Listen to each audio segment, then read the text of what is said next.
आधी आधी रतिया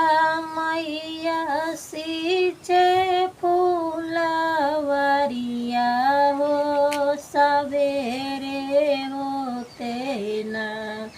फूलवा होई गया कच्चे नारे हो सवेरे होते ना फूलवा होइगा कच्चे नारे हो सवेरे होते ना जावन फूलवा चढ़ई शीतला माई के चौकवा हो कि है फूलवा ना भंवरा दिहल से रे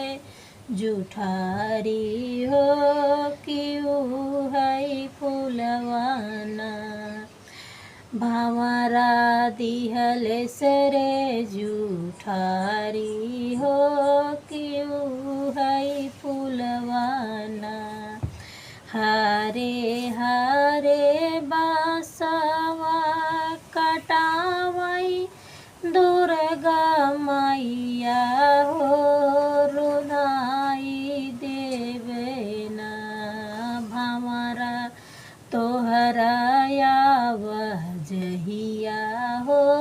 रुनाई देवैना आधी आधी रतिया मैया सींचई फूलवरिया हो सवेरे होते ना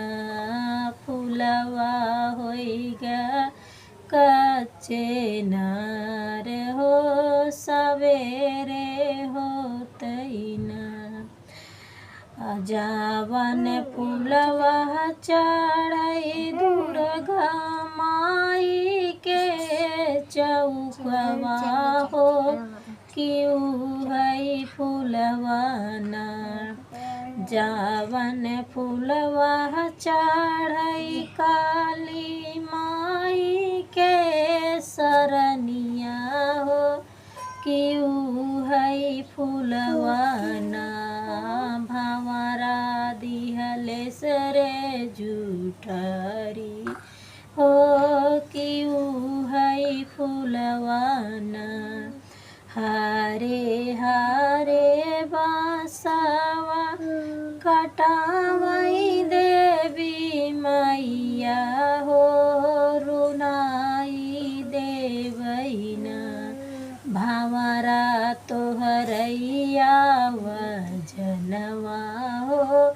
रुनाई देवैना जावन फूलवा चढ़ई सातौ बहिनी के मंदिलिया हो क्यों है फूलवाना भंवरा दिहल सरे जुठारी हो क्यों है फूलवाना हरे हरे बांसवा कटावई मोरे जननी हो रुनाई देवैना भंवरा तोहरैया वह जनवा हो।